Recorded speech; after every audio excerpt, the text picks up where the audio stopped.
All right, so you said your son has been sitting here waiting for all right, so he has just cheered.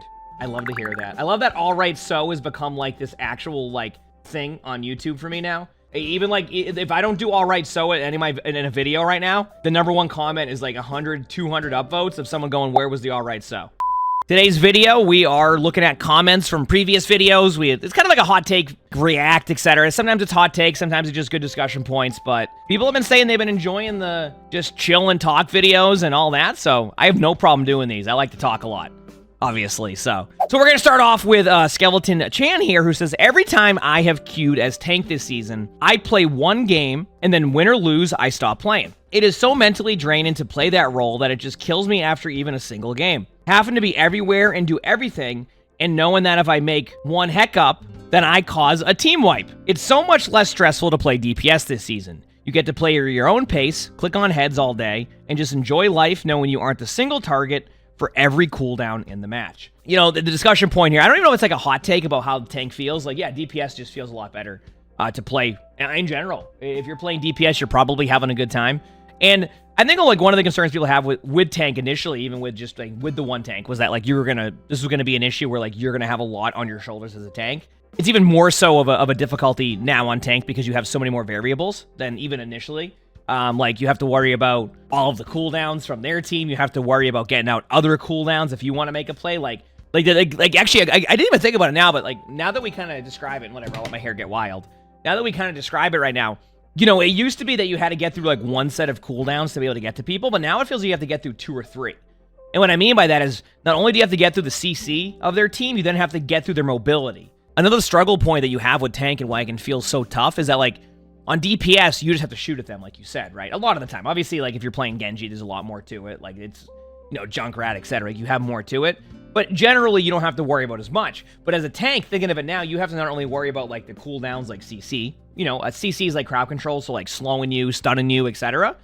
You then have to worry about the mobility cooldowns that a lot of heroes have now. Like, have you noticed a lot of heroes have like a lot of mobility now? So not only do you have to get through the CC of their team, which is already difficult and doesn't feel as enjoyable to you, right? You then also have to get through the mobility cooldowns, which is like, let's say you battle through all of this, you finally get to their Sojourn, and then they just slide away. Or their Widow grapples away. Or their Ashe conks away. Or their Junkrat mines away. Or the Venture goes under the ground. Or the Genji dashes out. You notice the problem that you're running into there, even when you're on a tank, is that you have to get through like all of these like CCs. And then you have to get through the mobility to be able to even follow up. And then on top of that, if your teammate doesn't shoot them, your DPS teammate, then they more than likely will survive because they don't have the DPS passive. So I can see like to what your statement was is like it makes sense that you're enjoying DPS much more, even if you're a tank player, because at that point, as a DPS player, you're vibing at that point. Now, obviously, you can have games where you go like 15 and 20 on DPS and it doesn't feel good. But the point I think that the person in the comment is making here is that like when they're on DPS, they have so much less to worry about. And that even if they don't have the best game, more than likely their teammates are going to blame their tank anyway. So like they just end up just vibing out, doing their thing. And then as a tank, you're over there battling on the front lines, trying your best to make plays. And you have to get through so many different things, especially when it goes from getting through the crowd control, all the CC, and then getting through the mobility cooldowns. And by the time you even get through the mobility cooldowns, they have CC again. And then you barely have your window of opportunity there, which is another way to look at it too is like your window of opportunity on tank just isn't as good as it could be. And I think that also can be a part of the problem. And but yeah, anyway, I know that your comment isn't much of a hot take though. I've been hearing a lot about the feeling of tank, and I think that's something else I want to point out. It's actually good to keep getting these in videos talking about it. Like, it isn't necessarily the power of the tank, if you get what I'm saying. It's more of the feeling of tank. I'm not saying they need to go and give tank 50% increased damage because that wouldn't feel good for the game. It's more along how do you fix the feeling of tank. And yeah, now that I think of it, I never thought about that way. You have to get through CC, then mobility, then CC, and then hope that there's a window. But then if your teammate doesn't shoot at them to give them the DPS passive, they're going to survive anyway, and then rinse and repeat. So, it's an interesting one. Next comment here we have is from Splashbang. They say, how much pressure your tank is able to put on the enemy team is totally dependent on your support and DPS. Thus, tanks are 100% team reliant. Funny that we just talked about that because I mentioned how DPS need to apply the DPS passive on pretty much anybody for you to be able to fully follow up on the limb. Outside of like, you know, Rick Roadhog or like, you know, a Mauga ultimate, like you can probably get away with that even more. But even then, without the DPS passive. But yeah, you're not wrong. So Overwatch was a game that at the beginning of it in Overwatch 1. It was essentially designed around the idea of being 100% Team Reliant. Now, going into Overwatch 2, if you've read blog posts over the... I thought it's funny that we're getting close to saying years for Overwatch 2, because we're both approaching year 2 of Overwatch 2 in, what, like, October?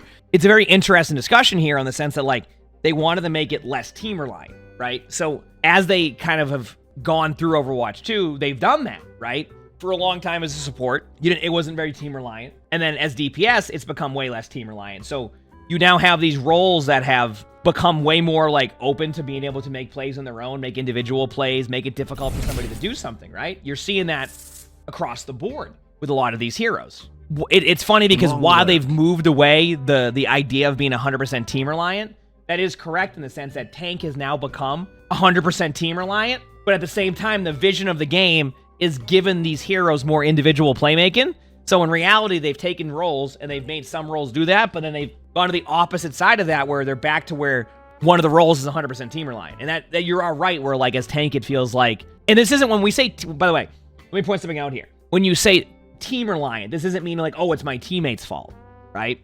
If your team is playing and they're on their comfort roles, doing whatever they want, and they're having a good time, great. And then the other team goes counter-swap tank, counter-swap DPS role, counter-swap support. So at that point, if your teammates don't follow up with very similar counter-swaps, the game could go not the best for you at that point. Do you get what I'm saying? You're going to end up losing some of these team fights that you don't, that initially you were winning, and then your teammates have to swap. That doesn't necessarily mean your teammates are playing bad. It doesn't mean you have bad teammates. It just now your teammates are forced to have to make those swaps, and it becomes 100% Team Reliant if your teammates don't do that, right? So yeah, I agree. I think it definitely has become 100% more Team Reliant. I think eventually they're going to try to stray away from that. Everything they've talked about, even though Overwatch initially was a team game, they're trying to get it out of less Team Reliant, which you could argue is probably not bad. I think one of the most frustrating things about Overwatch is that it was so Team Reliant, and I think players did want more individual playmaking. But now they're with tank, where tank has now become very Team Reliant. DPS, you can be a bit more solo play. Support, you can be a bit more solo. Keep in mind, if you're a support player and you're like, what are you talking about? Support feels tough right now. I actually think that stems from where tanks are at. Well, the DPS passive probably doesn't help either, but I think that tanks, because you have to pump so many heals into them, that support feels a lot worse because if you don't pump heals into your tank dies. If your DPS aren't shooting at their tank survives, and you're just constantly in a 5v4. And honestly, I don't know if it's you know what? And maybe I'm wrong on this one, but I don't think it's like ever going to be like a good decision where, like, as a support player, your decision is, do I let my tank die so I can go DPS? That's a good point, though, about the Team Reliance. The next one we have here is from Keck OW, saying they should add rank decay for Masters and above so top 500 feels more rewarded to get and maintain. We'll go to that point in a little bit. Season 10 felt as a good experimenting ground. They are more engaged into shifting game balance more now, which is much better than what was happening between Season 1 and Season 8. But it is also much harder to get that solo carry potential consistently when you're playing DPS. If you aren't playing Widow, almost nothing dies.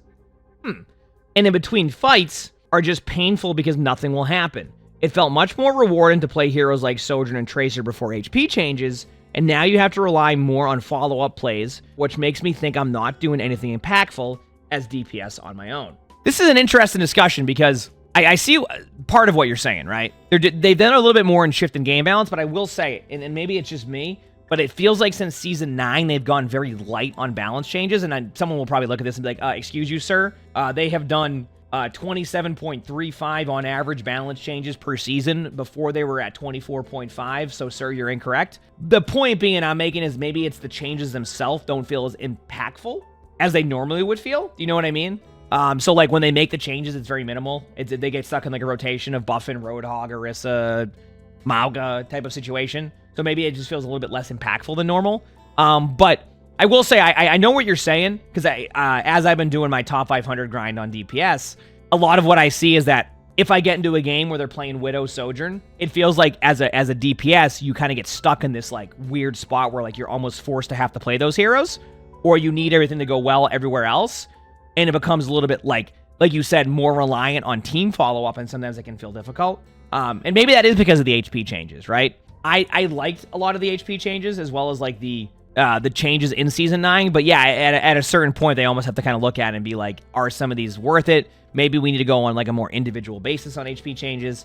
You're not wrong in the sense they have a good blueprint. I would like to see more impactful tank changes. I mean, not tank changes, impactful changes when they do stuff. A little bit more impact that is not just purely based off of the numbers itself. I say that, like, when I say numbers itself, it's sometimes they want to, like, make Orisa, like, have, like, a good win rate, when in reality, you can leave Orisa in that, like, the lower threshold of what they're looking for win rate-wise, and Orisa will still have impact. You bring up good points here. It definitely is tough to say, but I definitely have that feeling you have sometimes whenever I'm playing, like, DPS. I know what you're saying. It's like, my worst heroes are, like, Widow Sojourn. So if I can't play those heroes and they have a Widow Sojourn, you definitely feel like you're just kind of, like, stuck. Like, it's just like, you're just hoping their Widow doesn't hit shots. And when you have to rely on the other player just missing shots, it doesn't feel as good, right? Next, we have from Storm Surge. They say, speaking from plat rank, playing ranked as a tank has felt about as awful as it could possibly be. I feel like I've been improving a lot and I'm climbing the ranks, but climbing from plat 5 to plat 3 after 50 games while having a 62% win rate feels so incredibly slow. It's a real slog, especially when it feels like most games I lose, there wasn't much better I could have done in order to win. Well, we have a whole spectating series on that. Meanwhile, I went from Gold 1 to Diamond 5 on support this season in 50 games flat, and that actually felt like I was being rewarded for playing well. So what you're saying here is, even though you have a 62% win rate, the feeling of winning on tank feels a lot worse than when you win on another role. As in, like, the grind to get a win on tank feels less rewarding than the grind to get a win on support. I get that. It feels like when you play tank, it's like you have to go in there and, like, you're sweating up a storm. It's like, it's like you're running a mile. And then when you play support, you're vibing. Like, even mine, I could say you probably can use the DPS example for this a little bit better, because support does have a bit of struggles right now because of where tanks are at, so I understand that. But, and you're on DPS, you're vibing, you're having a Dorito, having a sip of, like, whatever you're drinking at the time. Maybe it's my Gamer Subs code, using code emongg, or, having a coffee, you're vibing out. And then on tank, you're just like, okay, I'm peeking. Oh, okay, 1 second, time out. Okay, we're good. Whew. Okay, I'm peeking. Okay, we're good. So, like, as tank, like, you're constantly doing this. As DPS, you're just like, yeah. Now, keep in mind, this is obviously over-exaggerated, so for the one DPS player who inevitably is going to watch that and go, sir, I play DPS and it's not as easy as you think it is. It isn't. I agree. But it's more along the lines of the feeling of the heroes that you're playing. I want to point out sometimes, it's about the feeling. It doesn't necessarily have to match up with, like, the actual stats of it. It's more of the feeling of how it feels, right? Which I can agree with. The feeling of playing tank right now is a bit of a struggle. The grind to win on tank just doesn't feel as rewarding as, like, other roles right now. This is from Manny. They say, I feel like the average player has less reasons to climb and rank the last 2 seasons. The over-centralizing meta being the largest factor. The removal of an end-of-season competitive points also makes it so the only reward for climbing is cringe titles and harder matches. I will say, I get what you're saying in the first paragraph, but calling them cringe titles, some people are proud of those titles. I'm not even talking about, like, the top 500 side. Like, some people just like to see their progress, and there's nothing wrong with that. As someone who isn't a tank main, the only thing I gain from grind and tank is harder tank games when I play casually with my friends. I mean, I get that. On damage, there is effectively very, very little reason to climb past the plat diamond range unless you main hit scan. What you're saying is that you feel like if you get into masters above, you feel like you're just going to be stuck on more hit scan based heroes? Probably. Yeah, you're not wrong. I mean, Pharah's actually, I say that, but then, like, I'm going to be honest with you. Like, if you can play Pharah or Echo right now in top 500, you're going to have a good time. I mean, I'm not saying that, like, Sojourn and, like, Tracer, etc. aren't dominating ladder, Widow. But, like, I have seen, like, really good Ashes and Pharahs recently. Be able to definitely get through top 500. It also kind of helps me understand where people are at in different modes of the game, right? Because I can only sometimes be stuck in, like, that top 500, like, bubble. You know what I mean? So for me to get, like, a different perspective from people from different ranks, etc. is always good, right? Because, like, I don't want to get, like, stuck in this mindset of when I'm doing spectating or when I'm talking about the game that I'm just funneling it purely to top 500, because it would just be, I wouldn't be talking about the same game that other people are playing, right? Because it plays differently in each rank. So understanding how it plays in different ranks, etc. is, like, really important, because it allows for me to figure out a couple things in general. So support feels similar to damage in that what is the point in climbing if you don't play Kiriko, Ana, Bap, or Lucio? You feel like you're not incentivized to climb because right now where you see, like, the meta past diamond, it just isn't fun to you because you're stuck to have to play these heroes. I think sometimes that will probably happen in general for a lot of games. Like when you get to like the high level, top 500, etc. of a lot of games, you definitely get stuck more on having to play more meta heroes, or you have a lot more people like complaining to you about the game in general. Or like not complaining, sorry. Complaining about what you're on. So yeah, that definitely becomes a thing as you climb into top 500 more. My understanding is you feel like it's just, there's less incentive to climb because when you get to top 500 or you get to Masters, you feel like the game just shifts so much that because it gets stuck in the meta, that it is now especially, that you're just forced to only play those heroes. I can see what you're saying. And I mean, that's always going to be a thing though. I do think that like, if you get to Masters, more even top 500, right? Like the GM range, meta definitely starts to overtake a lot of that, and you can find that the hero you want to play as much may not be as viable, and then it becomes a little bit more frustrating because you're basically forced onto some of those heroes. So I see what you're saying with that. All right, now we have a comment here from an idiot. That's what their name is. I'm not saying they're an idiot. Their name literally says an idiot. They say, as a casual who's only played since Season 6, I personally believe that being the bodyguard / meat shield of the team gives me a purpose as a tank. Despite how much I would love to actually engage the enemy team, I remind myself to play with the team no matter how difficult it is. As for counter swaps, I don't think there is much the devs could do, since you can still beat the OP tank by playing passively. Yes, that means you will have to hope your DPS does good, and yes, this means you will give up space, but you have to do what you have to do. If you like being the meat shield for your team, that's totally fine. I mean, there's a reason why you know, even in Overwatch 1, you had main tank, off tank. There's different play styles there. Even more so in like WoW, right? You'll have the tanks who just want to not go hard DPS as much, and you have the tanks who do want to just kind of tank and be the meat shield. For me personally, I kind of like doing a mix of both of what you mentioned here, but the problem that I will see here is that like, yeah, you just said you have to rely on your teammates to do well. For some people, being so reliant on waiting for something to happen and playing passive, it's like you're just a spectator at that point. I mean, you're basically playing prop hunt. So I understand what you're saying there, but I think a lot of that also has to do with the idea that a lot of people don't want to play that super passive playstyle, right? The grind for them is they want to be able to at least play the game a little bit. I get what you're saying and why, you know, for you personally, you enjoy that playstyle. I do find that for tanks, I think tanks want to be a bit more involved. And I think that's a lot of where you want to see tank go, is being able to be a bit more involved. If the fallback of playing tank is you have to go AFK to be able to hope that your teammates play well, at that point, you're just spectating the game to begin with. And when you're so reliant on other people in the game, which was one of the things they wanted to pivot away from in Overwatch 2, because Overwatch 1 was so reliant on team play, which, don't get me wrong, I love team play, but I also see why they're just straying away from it a little bit, because they want to give a solo player more individual playmaking abilities. The problem is that tank is kind of falling behind in their vision. And because the other roles have gone into the new vision of what they want, and tank has fallen behind in their current vision of where they want the game to be, that becomes a problem if, like, you just want to sit there and it becomes a problem where if basically your only good play style is to sit there AFK and hope that your teammates are good. It's going to be such a coin flip every single time, which you could argue, oh, what do you mean? Ranked is a coin flip. It's designed to be 50-50. Yeah, but, like, you have ways to adjust that coin flip, right? There's ways to take that 50% win rate that the game is trying to force you into to get to 55% win rate, 54% win rate, which 54% win rate in, I want to say every rank, maybe not top 500, is a steady climb, right?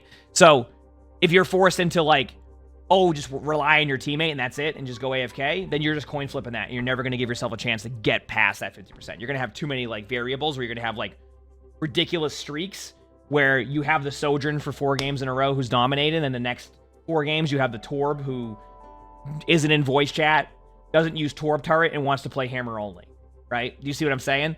So you have, because you have less playmaking and you want to play more of this passive AFK style, well, now you're going to have too many variables where you're losing games because you're so reliant on other people to win those games. And then the last one we have here, what in the thesis am I about to read? Holy crap.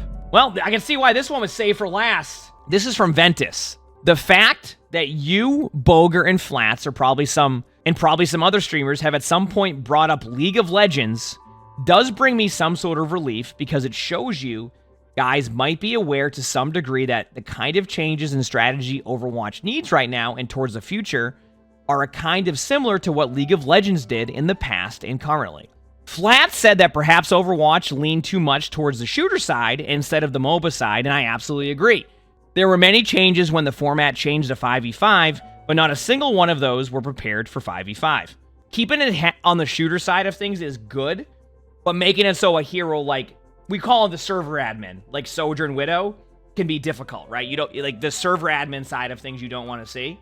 That's the whole meme. If you ever hear the server admin, it basically means that, like, if there's a good Widow, you might as well take a nap, right? You're going to be taking a nap from spawn doors. I think what they're saying here is they would like to see other heroes be able to get value if it isn't just based off of a dominant hit scan. I get what you're saying, and I think a lot of people would want that. At the same time, I don't know if they're going to stray away from that. I think it would require, like, a complete overhaul of how they do, like, sniper heroes, and I think that's something they're not willing to do just yet. It's an interesting discussion for sure, but, like, even if you go, like, MOBA side more, like, that becomes even more ability-based, which means probably more CC, more mobility creep, things like that, which you could argue isn't going to be the best for the game either if you keep adding more CC into the game. I think we're already hitting the level of, like, there's too much chain CC, even with boops. So it's like, we'll see. Okay, so here we go. On to their first point. They say, not a single type of limitation in the swap mechanic, leaving a tank as the victim of it until the present day. I don't know how a swap mechanic would feel. Now, here's where I'm at. I'm not going to shut down any of those ideas when it becomes the swapping mechanic. I think a lot of people are mentioning, like, limiting how much, like, someone can swap in a game. That is something that I think would need to be played. What do they call it? Like a quick play hacked? I have no idea what to expect. I personally, on paper, don't like the idea of it. But I do want to point out I'm okay with trying things, and I could try it and be like, I love this, right? I'm a person that, like, I would like to just, you know, I'll try it and see how it is. I'm not going to shut down an idea like that. On paper, I don't know if it would go well. It sounds like it could limit some things, and you could still force people into certain comps based off of certain swaps, which I mean, you could argue is like a strategy part of the game, which could be cool. But I do think that'd be something I would want to see played out in, like, a testing phase first, which I'm okay with that. He tested something out. I'm okay with that. And if I'm wrong on, like, how it feels, I'll be like, okay, yeah, we were wrong on that one, and that's totally fine. Barely any real reworks for characters that were supposedly thought with 6v6 scenario in mind. Only Doomfist and Orisa had those type of changes, and ever since then, not a single character has gotten a real rework, all because people are too scared of change. But what are the real reworks you're looking for? Are you saying that you want, like, a sniper hero to be reworked? Are you saying that you want these heroes just to be completely new heroes? I mean, like, I've been mentioning, like, it'd be kind of cool if, like, they could add, like, not talent points, but, like, some way to, like, change how a hero plays. I think it would be really cool. I think that would be, like, if you want to talk about major changes and, like, really going deep into the game, I think something like that could be great for Overwatch, right? Because you add way more, like, character dynamics there. Or you can maybe find ways to make characters a little bit different on that one. But I mean, you know, that could be kind of cool. He said, like, loadouts. I mean, it's funny because, like, I remember loading into Apex for that when we did that Twitch Rivals. And I was just like, what is going on? But I'm like, this is also kind of cool. They had a very limited, like, talent tree. But, like, it was cool because it felt like you had, like, a decision you had to make. Obviously, a lot of the time you'll end up in the most optimal one. But a lot of players aren't even going to look at the most optimal meta one. So it just felt good to kind of have, like, a cool decision to make, even though whether or not it was going to be good or bad, it was just fun to make that decision. So, too scared to really nerf things that are out of control, both mechanic-wise and stat-wise. The DPS passive, albeit a good alternative idea to directly nerf and healing, it's yet again proof that the devs are too scared of dealing with the root of the problem. Yeah, but so you want them to really nerf things that are out of control. Like, I think the thing here is not about them nerfing things that are out of control. Okay, I want to point that out. It's never been an issue in Overwatch 2 of them nerfing the hero that's out of control. It's then them leaving the hero as is, so that way that hero doesn't get out of control. And that's kind of where I would put that. Because, like, they nerf Orisa when Orisa's when Orisa's dominating. But then when Orisa is not at, like, this 50% win rate, they're like, well, we now need to buff Orisa. That's why I've been saying, like, I hope going into season 11, we don't see, like, any balances, like, yet to Orisa. Because if they do, then they're just going to end up in the same boat. Even if it's a small buff, it's like, if you keep buffing Orisa and trying to get Orisa to, like, these, like, certain percentages you're looking for, that hero will become a problem in one of these metas because eventually you're going to nerf these heroes down, and that's what they call power creep, right? And when you do small buffs, you end up in the same spot. I don't think they're necessarily afraid to nerf things. It's that when they do nerf something, they almost immediately try to bring these heroes back up. And then when they bring those heroes back up, it's at the same time another hero gets nerfed, and then you're back in square one. You kind of constantly hear about the rotation of, like, Orisa, Roadhog, Mauga that we really want to see the game get out of because it's been stuck in that rotation. Keep in mind, game plays differently meta-wise. I totally understand that. But I even now, I've been seeing a lot of people complaining about even having to deal with Mauga in their ranked games. And that could be in, like, a silver game. And when you start to hear those type of complaints happen a lot more, where it becomes like an individual tank is starting to cause more problems in a rank, that's when you know it's becoming a more issue where like these tanks are just, or these heroes are just like not enjoyable for people to play against, and it becomes such a huge thing where they're like, it's even more obvious each game, and they get more frustration, and they're just waiting for something to happen. So, point being is that I don't think it's ever an issue of them being scared to nerf things. They nerf things. It's that they bring those things back up, and that becomes the problem. Then you say, upgrade their anti-cheat system. For all I can cry about how Vanguard destroys my PC, I can admit the damn thing does its job almost perfectly. Overwatch needs a real anti-cheat right now. I'm going to be honest with you. I can't sit there and like give you like my full response on how the anti-cheat works. I don't know specifically how the Overwatch one works. What I will say is I don't even think it's... This is in reference to like the bans right now. I don't think it's an issue of them detecting it. It's just their ban wave system. They go into ban waves, and they only wait purely on ban waves to ban a lot of these people that are doing this, unless... The concern that we've ran into and talked about is that, like, if someone's spin botting, I think there's a difference between saving people for ban waves when they're, like, when it's a little bit more, like, not spin body, and then if somebody's in your game crashing servers or spin botting, for anybody wondering what spin botting is, just like aim botting, you know, your shots don't miss, 100% accuracy, if, like, they're all of that, those people probably should be banned right away, right? You shouldn't let people just run around in, like, 20 games doing that. And even more so because there isn't many people able to report in top 500. It happens even longer. That is where I think, like, the issue is. But like I said, I really can't comment on how good their anti-cheat is. I'm not going to act like I know a ton about that, so it's hard for me to continue too much on that point. But I think it's more along the lines of having a system in place where if somebody's spin botting, I don't think the person who's, like, who they're battling there on, like, you know how, like, in the way that it works with, like, anti-cheats, etc., is, like, it's kind of this back-and-forth battle. I don't think they're going to go, oh, I wonder why that person got banned. It must be because of this. No, it's because they were in a game and they set their cheats to a max and they're spin bot, and that's a different story, right? You don't want to let that account just sit there and ruin those games for game on game when you also have a system in ranked where if somebody's cheating in your rank game and say they get banned after 3 games and you lost 3 games in a row to them, you don't get those 3 games back. They don't give you, you know, they don't give you like, oh, there was a cheater in all 3 of your games. We're going to reward you back with your SR. They go, unlucky. We'll try to ban them quicker next time. And that becomes the problem. Then they say, many people will say that both games are different and what works for one might not work for the other, but I ask you this, how do you know? They never tried to do anything like that until now. For all we know, that might be the solution to most of the problems this game currently has without having to break the glass that says go back to 6v6. That might not even work. So you're saying that all of the previous points you listed, you want to see them do, and then that would be good?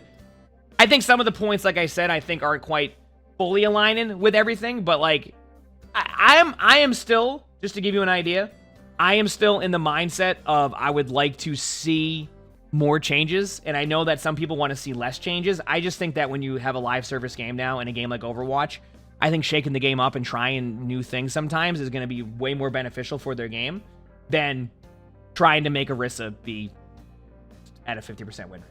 They say what's more is both games are very lore-heavy games, which involves its character one way or another, yet League never had shaky hands when it came to retcon/rework a champion's lore in order to make their gameplay better and make their lore fit with their world more.